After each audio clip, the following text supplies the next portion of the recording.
Mocking humanity was their first mistake. Cutting ties was our only warning part. 1.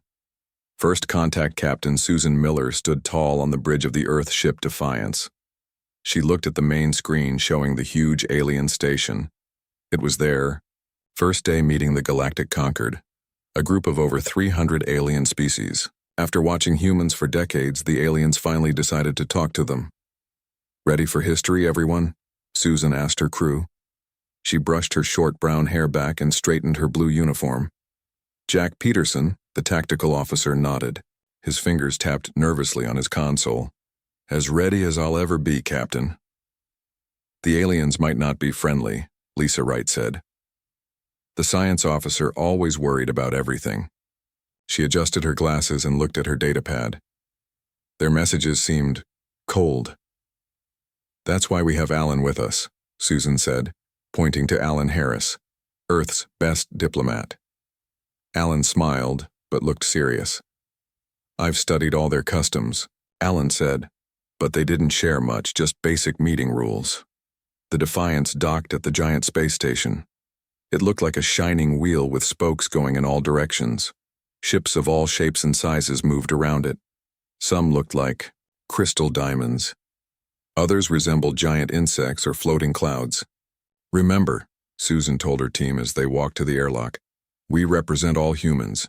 Stay calm no matter what happens." The doors opened. Susan blinked at the bright light. 3 aliens waited for them. The tallest alien looked like a walking crystal with blue light inside. 2 long crystal arms ended in 3-fingered hands. It had no face, just a smooth crystal surface that glowed when it spoke.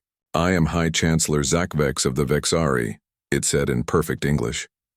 The voice sounded like glass bells. "We lead the conquered."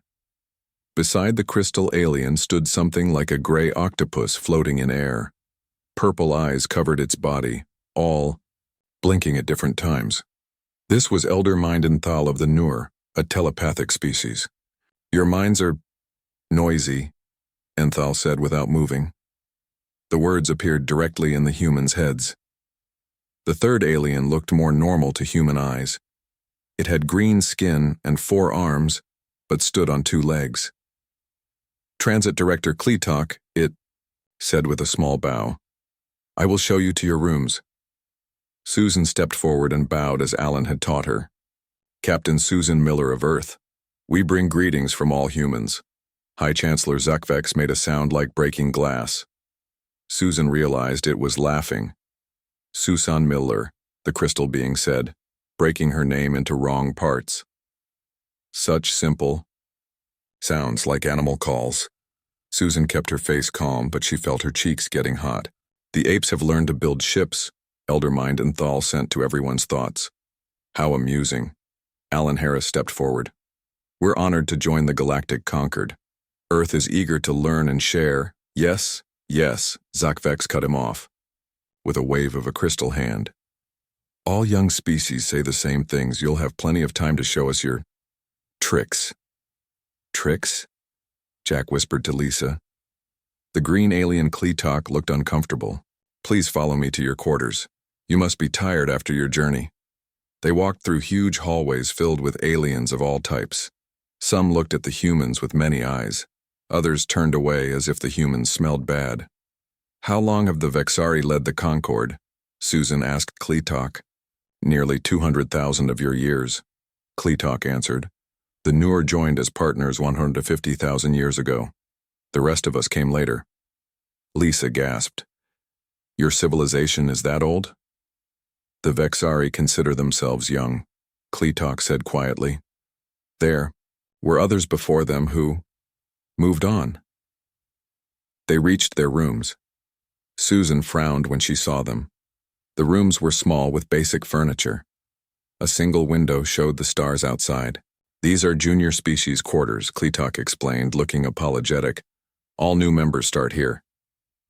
"Thank you," Susan said politely. "When will formal talks begin?" "Tomorrow. The Grand Assembly will introduce you." Kleetok pointed to a screen on the wall. "This will show you where to go. It also connects to our knowledge base, but your access is limited. For now." After Kleetok left, Jack kicked a chair. Did you hear how they talk to us? Like we're children. Or pets, Lisa added, looking around the room with her scanner. Captain, they're watching us. I'm finding at least 5 different monitoring devices. Susan wasn't surprised. Let them watch. Let them listen. She sat on a small bed. And let them think we're just what they expect. Which is what? Alan asked. Simple apes who don't know any better. Susan smiled. It wasn't a friendly smile. Humans have been underestimated before, usually by people who regretted it later. That night, while the others slept, Susan took out an old paper notebook. Paper was something the aliens wouldn't expect. She wrote her first report to Earth using a simple code. First contact, made with Galactic Concord. They are older than we imagined and more arrogant than we feared. They see us as children at best, animals at worst. They're watching everything we do and limiting our access to information. She paused, then added, but they're making a mistake. They think age makes them better.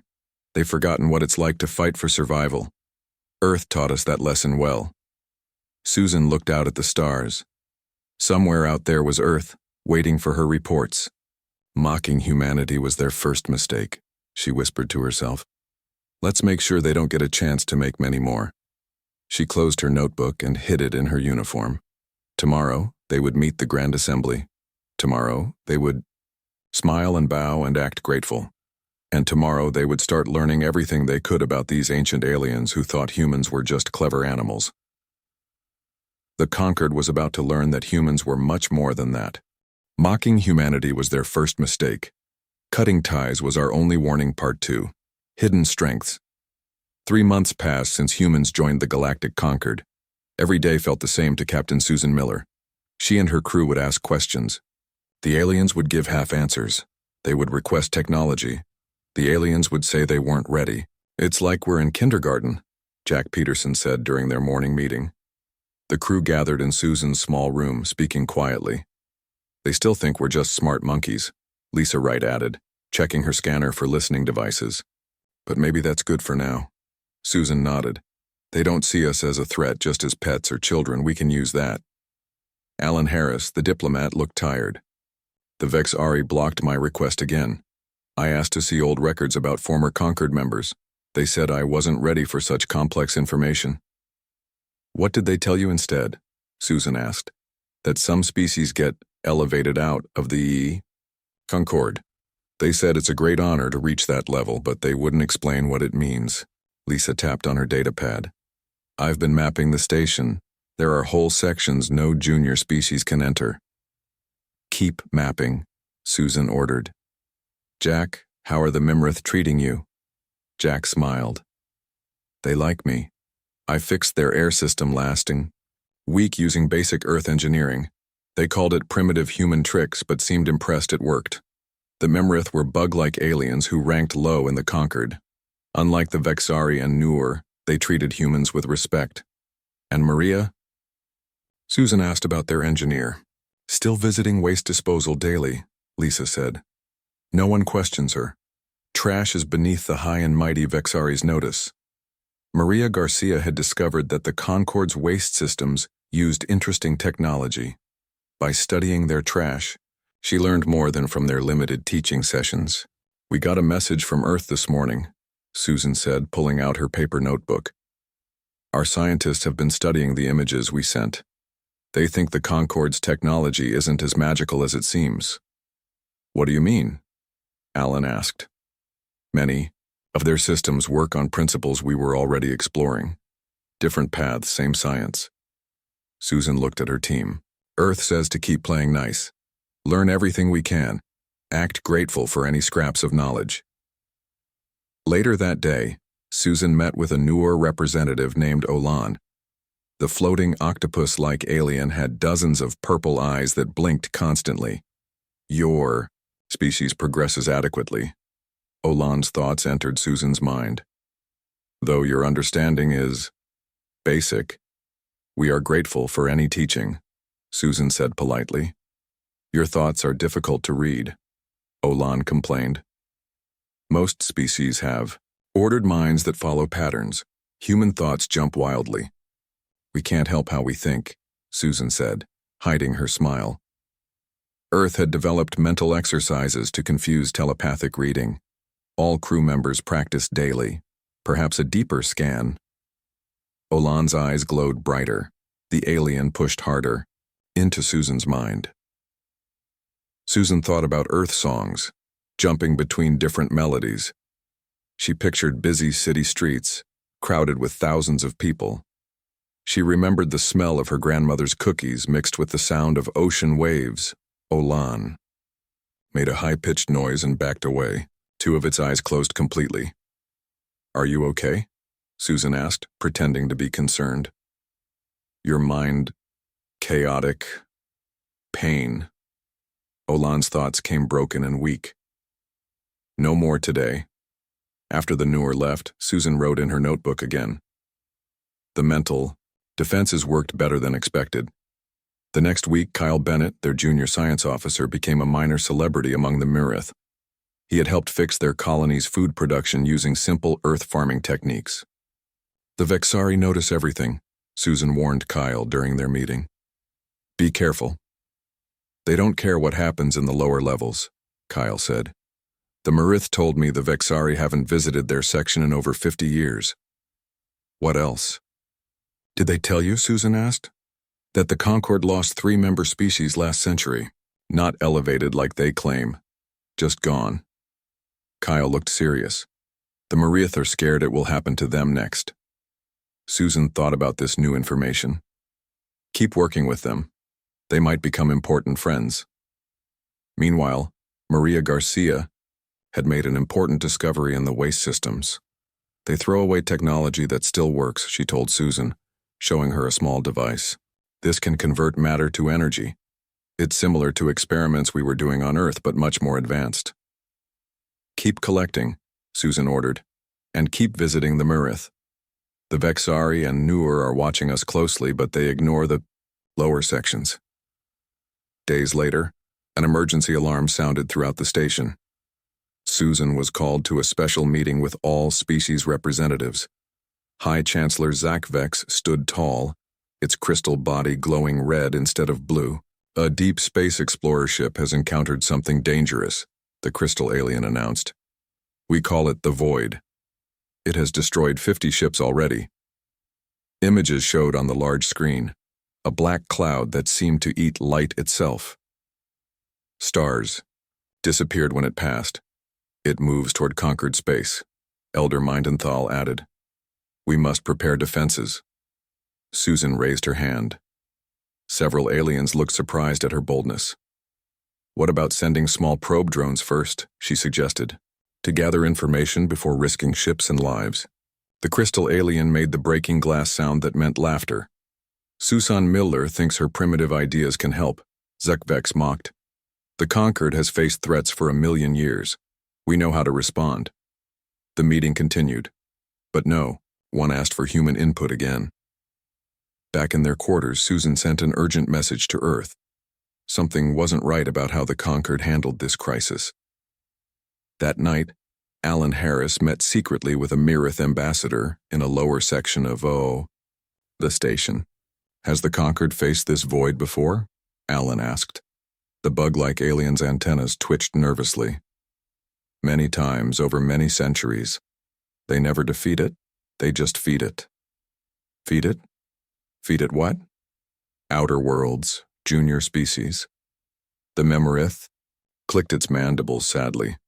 "They sacrifice some to save others, always the same pattern." Alan hurried back to report to Susan. When he finished, she sat quietly for a long time. "So that's how they handle problems," she finally said. "No wonder they won't share real knowledge with us. We're just future sacrifices." "What do we do?" Lisa asked. Susan stood up, her face hard and determined. "We prepare, and we make plans of our own." She looked at her crew, her friends who had journeyed with her into the stars. "The Conquered thinks humans are simple, weak creatures who will follow orders like all the others," she said. "Time to show them how wrong they are. Mocking humanity was their first mistake." Cutting ties was our only warning part. 3. The breaking point. 1 year passed since humans joined the Galactic Concord. Captain Susan Miller and her crew learned to smile and bow to the Vexari. They accepted, being treated like children. But in secret, they gathered information and made friends with the lower species like the Mrith. Today was different. Alarms rang throughout the giant space station. All species gathered in the Grand Assembly Hall. The void grows stronger, High Chancellor Zach Vex announced. The crystal alien's body pulsed with red light. It has reached the outer systems. On the huge screen, everyone saw the dark cloud moving through space. It swallowed planets and ships, like they were nothing. We have sent our strongest battle fleet, Elder Mind and Thal of the Noor said. The floating octopus-like aliens' thoughts felt cold in everyone's minds. They will stop it. Susan watched carefully. She noticed how the older species took charge. The Vexari and Noor gave orders. Everyone else just nodded. Have you dealt with this void before? Susan asked loudly. The room went silent. Many aliens stared at her for speaking without permission. Many times, Zeke Vex finally answered. For 1,000,000 years, threats come and go. The Concord remains. And how did you stop it before? Susan pushed. The crystal alien's light dimmed. That is not your concern, human. Susan wanted to ask more, but Alan Harris, the diplomat, touched her arm. Now is not the time to make enemies. 3 days later, bad news arrived. The battle fleet returned, but many ships were missing. The void had grown larger after eating them. Our energy weapons had no effect, a Vexari commander reported. The void absorbed them and grew stronger. Susan met with her crew in their quarters. Lisa Wright had hacked into the Concord's communication system weeks ago. She played a secret recording. We must choose which worlds to give it, Zigvex's voice said. Like before. The outer colonies first, Enthal replied. Then the junior species homeworlds if needed. Jack Peterson hit the wall with his fist. They're going to sacrifice worlds with people on them. Susan's face was hard as stone. They've done it before. That's how they survive for 1,000,000 years. They feed others to the monster. We need to warn Earth, Lisa said. Susan nodded. And all the other junior species too. The Marith, the Bolians, everyone. That night Susan went to the Grand Assembly. She wasn't invited, but she pushed past the guards. Many aliens gasped when she walked to the center of the room. I have information about your plans, Susan said loudly. You're going to sacrifice worlds to feed the void. Zekivex rose up, crystal body flashing angry red. Remove this human immediately. Which worlds will you sacrifice first? Susan asked, as guards moved toward her. Do the people living there? No. Do they get a choice? Enough! Enthal's mental voice hit everyone like a hammer. This is not your concern. It is if Earth is on your list, Susan shot back. The room erupted in confused noise. Many junior species started asking questions. The Vexari and Noor tried to restore order. Susan was dragged out by security forces. They took her back to the human quarters. You are confined here for creating panic, the security chief said. For your own protection. After they left, Susan smiled at her crew. Did you see? The junior species are asking questions now. The Vexari and Noor hate questions. What's our next move? Alan asked.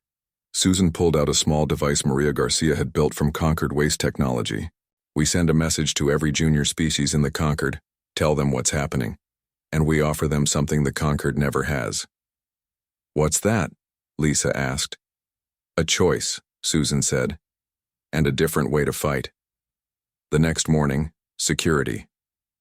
Forces came to take the humans to a safer location, but they found empty rooms. On the station's main deck, alarms blared. The Defiance had broken away from its dock without permission.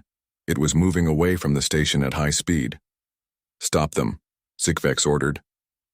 Concord ships launched to chase the human vessel, but the Defiance was faster than it should have been. Maria Garcia had studied Concord engine designs for months and made improvements the aliens never expected. How are they moving so quickly? a newer controller asked in confusion. Their engines were primitive. The Defiance reached safe distance and then jumped to faster than light speed, disappearing from the Concorde's sensors. Before they vanished, Susan sent one last message to the entire Concorde. Humanity appreciates the Concorde's hospitality, but we prefer to face extinction on our terms rather than yours. Consider our ties cut. The message continued playing on all Concorde channels. Security couldn't shut it off.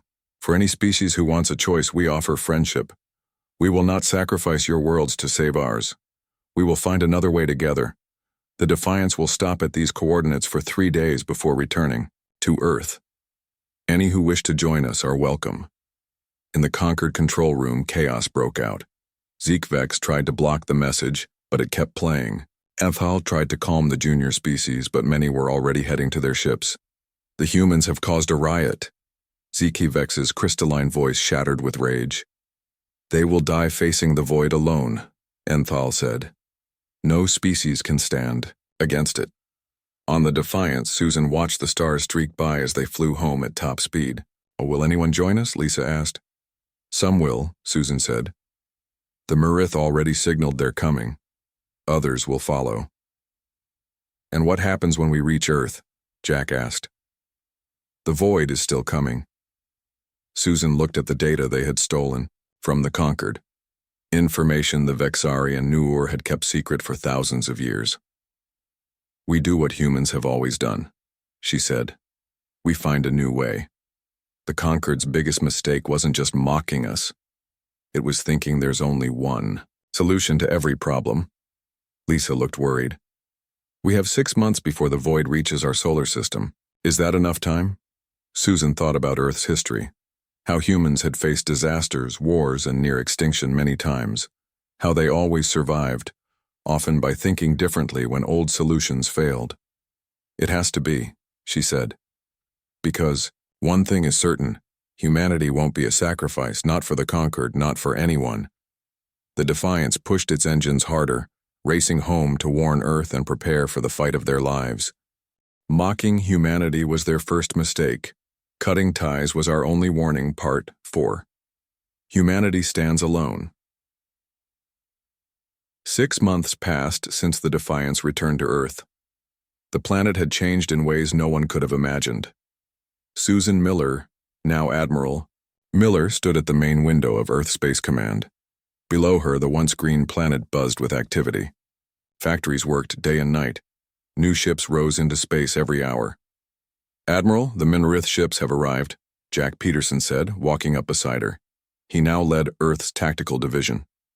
They brought more refugees from the outer colonies. Susan nodded.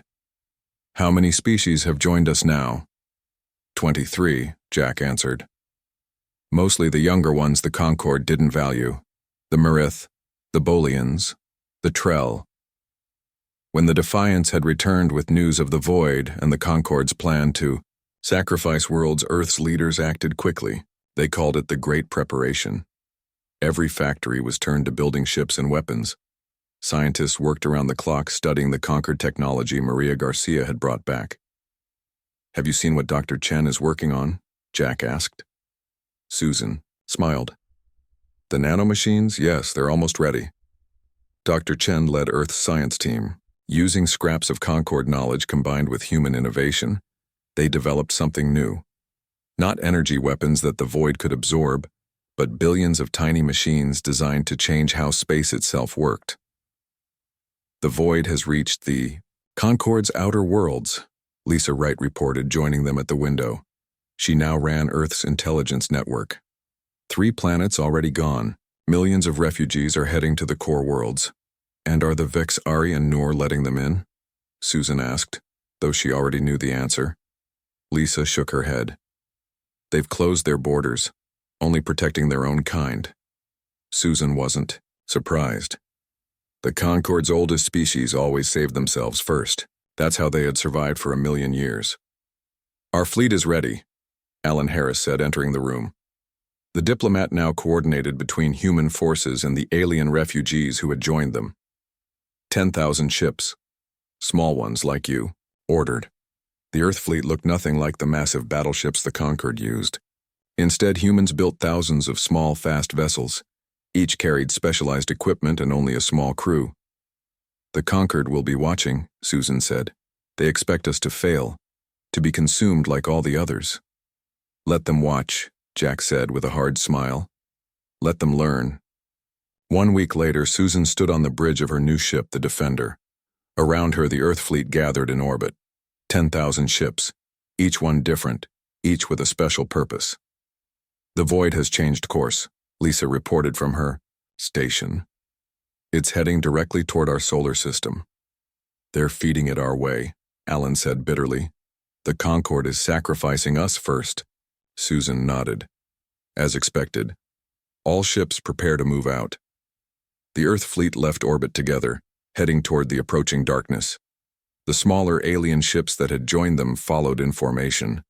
The Void entity appeared on their sensors, a massive cloud of dark energy that seemed to eat light itself.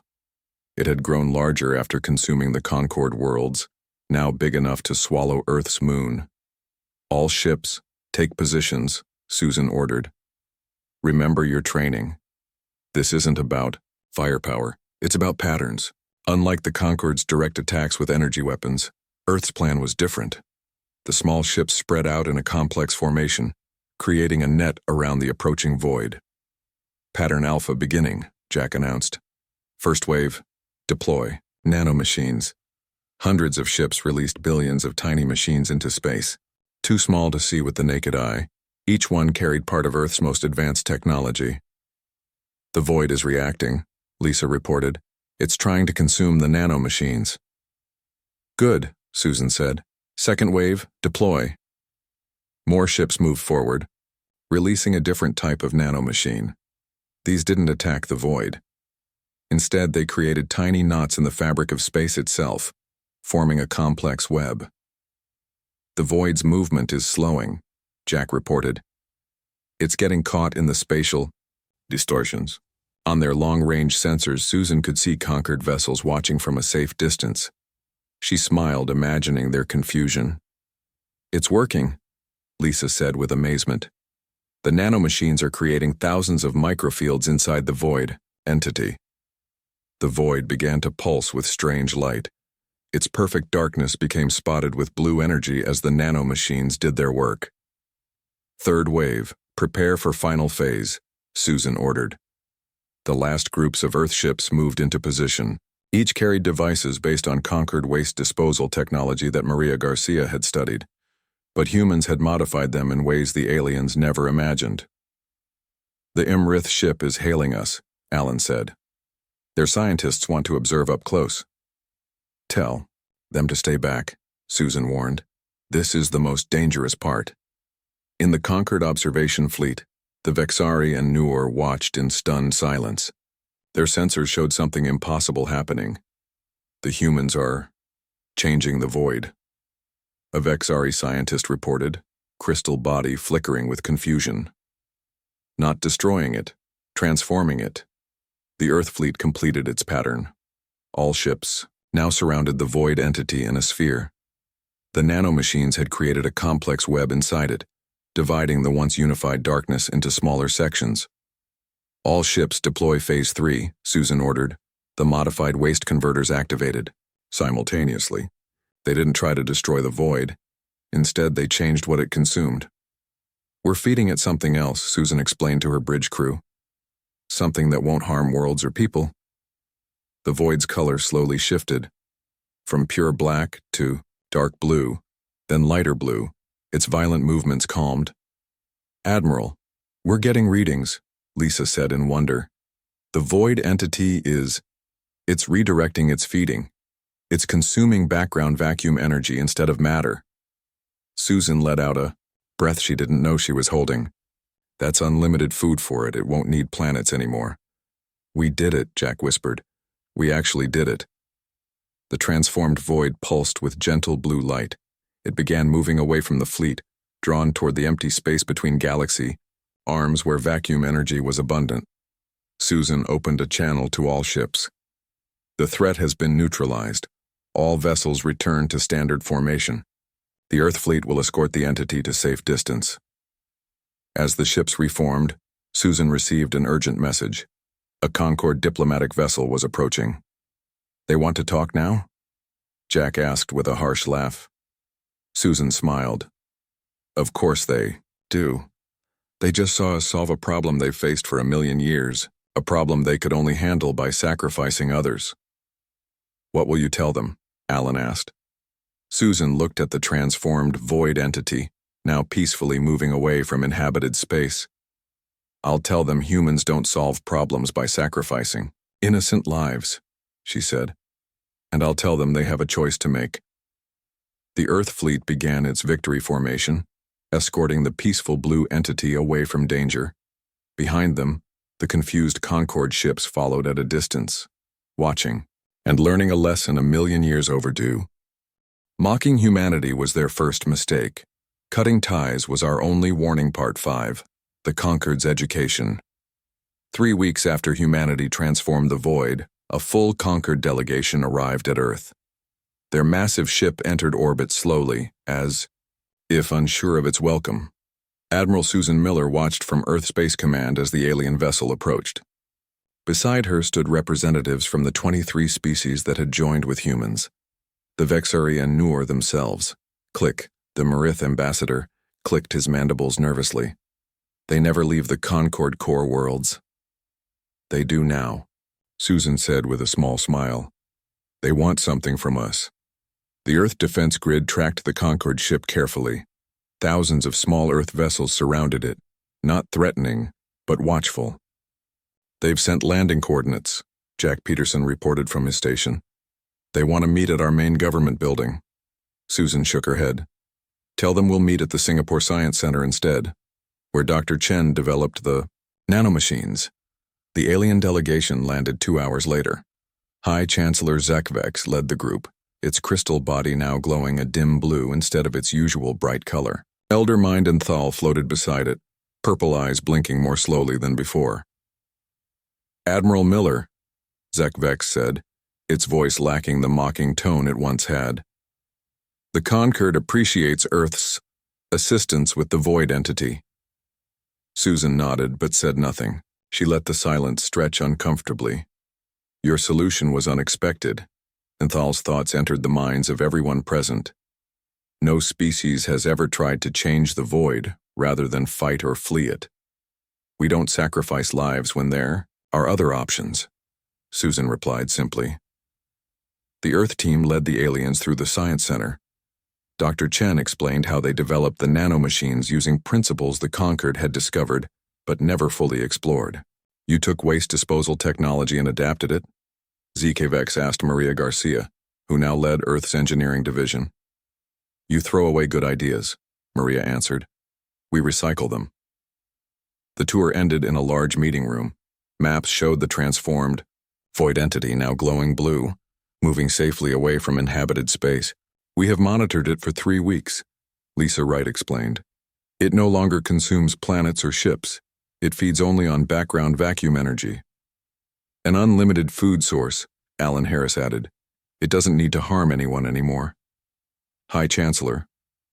Zekvex's crystal body made a sound like gentle bells. "In 1,000,000 years, no species ever thought to feed it something else. Perhaps because the Concord never truly needed to find another solution," Susan said. "You always had worlds to sacrifice." The room grew quiet at her blunt words. The Vexari and Noor representatives looked uncomfortable, if such advanced aliens could feel discomfort. "We have survived by making difficult choices," and Thal's thoughts came defensively. "You survived by making others pay the price," Susan corrected. "That's not the same thing." Zekvex moved forward, towering over Susan. "What would you have done differently, human? Let core worlds with trillions of citizens be destroyed to save a few million on the outer edges?" Susan met the crystal alien's gaze without blinking. "I would have looked for another way every time, because once you decide some lives matter less than others, you never stop making that choice." The Marith ambassador clicked in agreement. So did the representatives of other former junior species. "Our data suggests 3 more void entities may awaken within the next century," Susan continued. "Our way works, but we need resources and cooperation to prepare." What are you suggesting? Segavex asked. Susan looked at the gathered aliens, both former Concord members and the Vexari and Newer themselves. A new alliance, she said. Not a concord where some rule and others follow. A true partnership where every species contributes what they do best.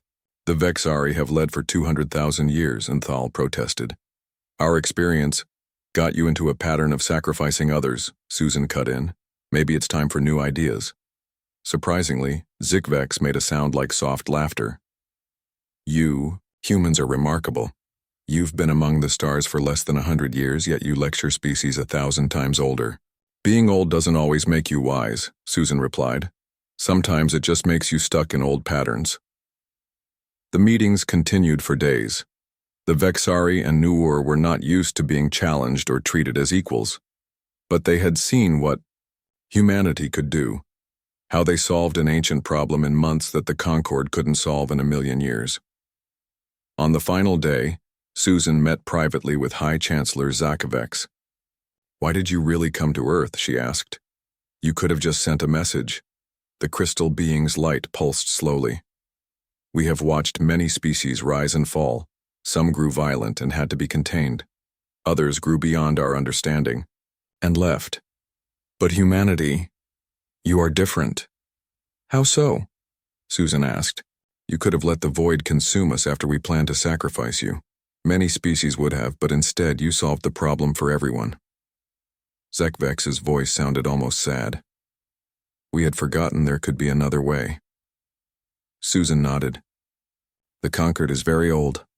Old things sometimes forget how to change. And humans embrace change, Zikvex observed. We have to, Susan said. Our history is full of disasters and near extinctions. We survived by adapting, by thinking differently when old solutions failed. The treaty was signed the next day. Not a new Concord, but something called the Galactic Alliance. Every species had equal voice. Every world had protection. Knowledge would be shared, not hoarded. After the ceremony, the Marith ambassador approached. Susan. His insect face couldn't show human expressions, but his antenna quivered with what seemed like curiosity. Why did humans help us, he asked. After the Concord planned to sacrifice you? You could have protected only Earth. Susan watched as the different species mingled together, former enemies now talking as equals. Mocking humanity was their first mistake, she said with a smile. Cutting ties was our only warning, but abandoning others in need? That would have been our mistake. She looked up at the stars visible through the ceiling window. Somewhere out there, the transformed void entity traveled peacefully, and somewhere else new challenges waited. Humans learn from others' mistakes, Susan told the Marith. We don't repeat them. The Marith's mandibles clicked in what might have been laughter. The Concord ruled for 1,000,000 years. How long will this new alliance last? Susan shrugged. I don't know, but it will be stronger because it includes everyone's ideas, not just the oldest voices. The universe is too big and too strange for any one species to have all the answers. As the new allies continued their celebrations, Earth scientists were already planning for the next void entity, and the one after that, and whatever other challenges the universe might send, because that's what humans do best. Face the impossible, find a new way, and bring others along with them.